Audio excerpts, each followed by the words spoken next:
Hello का हाल बा। अब हम लोग बिहार बोर्ड क्लास 10 के प्रश्न चैप्टर नंबर 3 पढ़ रहे थे, दो चर वाले रैखिक समीकरण युग्म। पिछले क्लास में इंट्रोडक्शन थोड़ा सा पढ़े थे। अब प्रश्नावली 3.1 का क्वेश्चन नंबर 1 पे आते हैं। इसको समझते हैं कि ऐसे क्वेश्चन को कैसे बनाया जाए। तो क्वेश्चन नंबर 1 कहता है, ये को आफ्ताब है, ठीक है, आफ्ताब है, अपनी पुत्री से कहता है कि 7 वर्ष पूर्व मैं तुमसे 7 गुनी आयु का था।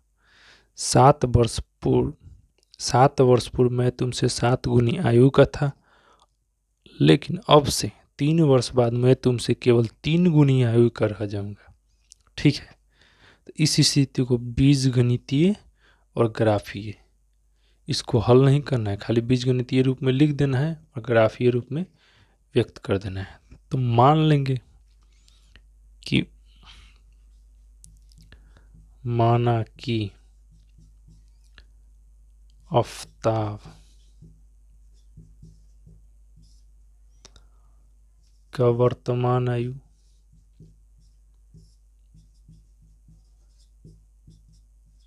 x, ठीक है। फिर लीजिएगा, माना कि उसकी पुत्री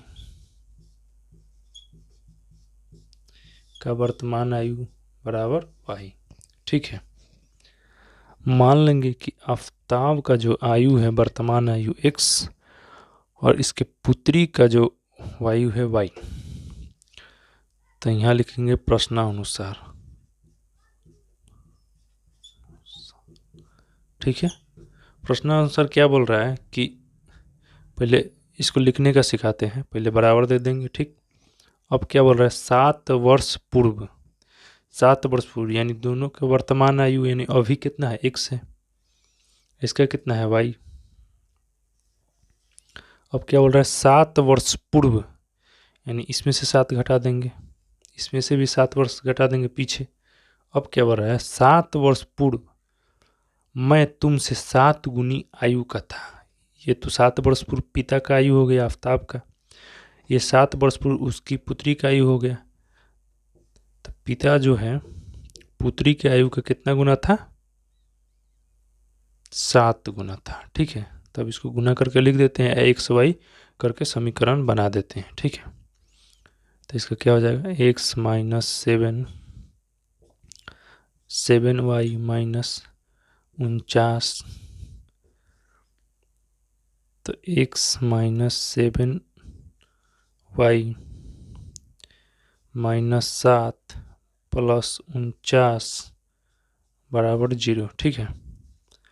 तो x minus 7y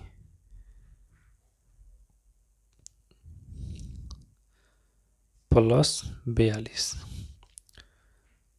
plus minus क्या होता है, माइनस, तो 49 में से 7 जाएगा तो कितना, 42 बराबर 0। तो इसका बीजगणितीय रूप ये हुआ। लेकिन क्वेश्चन में एक और बोल रहा है, ठीक है। उसके बाद क्या बोल रहा है कि 3 वर्ष बाद, 3 वर्ष बाद, तो ये वर्तमान है उसके पिता का 3 वर्ष बाद, ठीक है। ये भी उसकी पुत्री का वर्तमान आयु है 3 वर्ष बाद। अब क्या बोल रहा है कि अब से 3 वर्ष बाद मैं तुमसे केवल 3 गुनी आयु का रह जाऊंगा। तो अपनी पुत्री का कितना गुना रह जाएगा, 3 गुना। 3 से गुना कर दिए इसके आयु में, 3 वर्ष बाद वाला में। तो इसको भी थोड़ा कैलकुलेट करते हैं, x प्लस 3 बराबर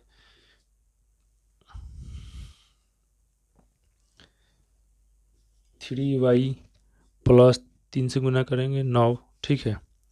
तो x minus 3y plus 3 minus 9 बराबर 0। तो ये समीकरण क्या हो जाएगा, x minus 3y plus 3 minus, sorry, minus plus क्या हो जाएगा, माइनस, तो -9 में से +3 घटाएंगे तो कितना हो जाएगा, -6 बराबर 0। तो ये समीकरण हो गया, यानी बीजीय व्यंजक के रूप में दोनों को लिख दिए।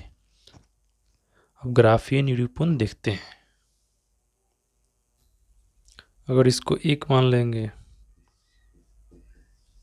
और इसको 2 मान लेंगे तो लिख देंगे कि समीकरण कथनों मतलब जो भी है समीकरण 1 और 2 बीजीय व्यंजक रूप समीकरण युग्म बीजीय व्यंजक रूप का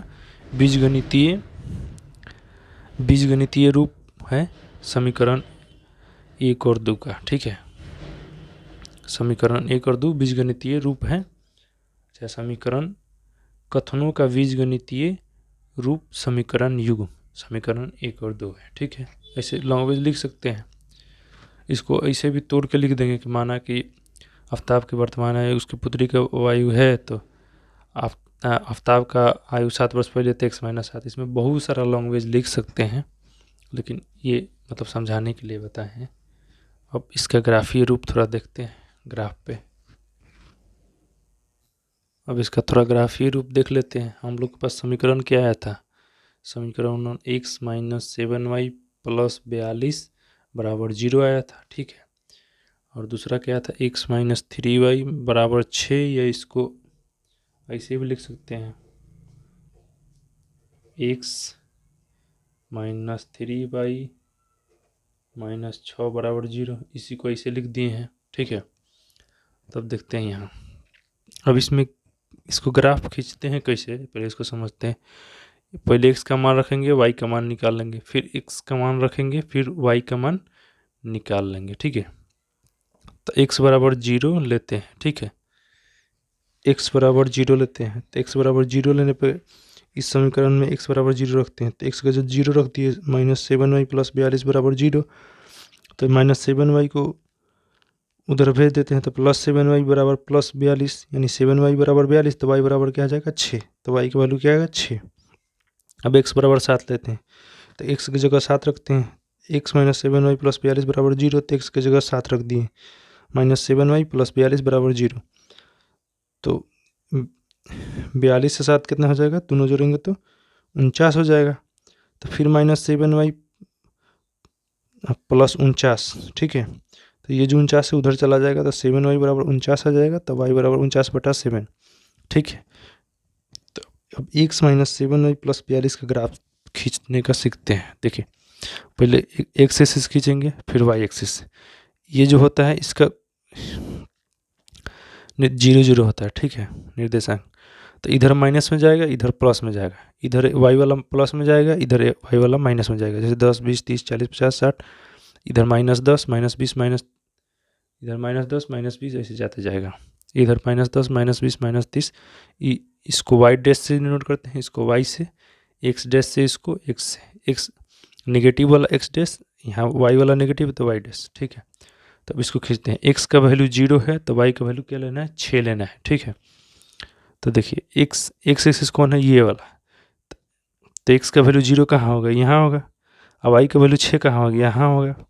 ये 10 है तो थोड़ा इससे नीचे, इसको गिनेंगे तो यहाँ आएगा, तो 0 6 पॉइंट ये हो जाएगा आपका, जहाँ गोला दिए हैं। अब x का वैल्यू 7 लिए हैं तो y का वैल्यू 7 है, तो x में 7 जाते हैं, इधर 7, y का वैल्यू 7, तो 7 7 यहाँ आएगा, 2 पॉइंट मिल गया। अब एक लाइन खींच देंगे, तो ये जो लाइन आया आपका x - 7y + 42 का लाइन है, ये वाला। ठीक है, अब x - 3y को खींचते हैं, x - 3y है, तो फिर x की जगह 0 रखेंगे तो y का वैल्यू -2 आएगा, x की जगह 6 रखेंगे तो y का वैल्यू 0 आएगा। इसे x का वैल्यू 0 रखें हैं तो 0 बराबर, यहाँ x की जगह 0 रखें तो 0 में से कुछ घटाएंगे, -3y बराबर 6, तो y बराबर 6/-3 यानी -2। ऐसे ही x का वैल्यू 6 रखेंगे तो y बराबर 0 आ जाएगा। ठीक है, फिर इसको ड्रॉ कर देंगे, तो ये जो जहाँ मीट करेगा दोनों लाइन, ये इसका सोल्यूशन हो गया, यानी 42 और 12। ठीक है, अब आगे पढ़ेंगे, लेकिन इसमें इस क्वेश्चन में क्या बोल रहा था, बीजगणितीय रूप और ग्राफीय रूप। ठीक है, तो बीजगणितीय रूप इसके पहले देख लिए, अब ग्राफीय रूप देख लिए।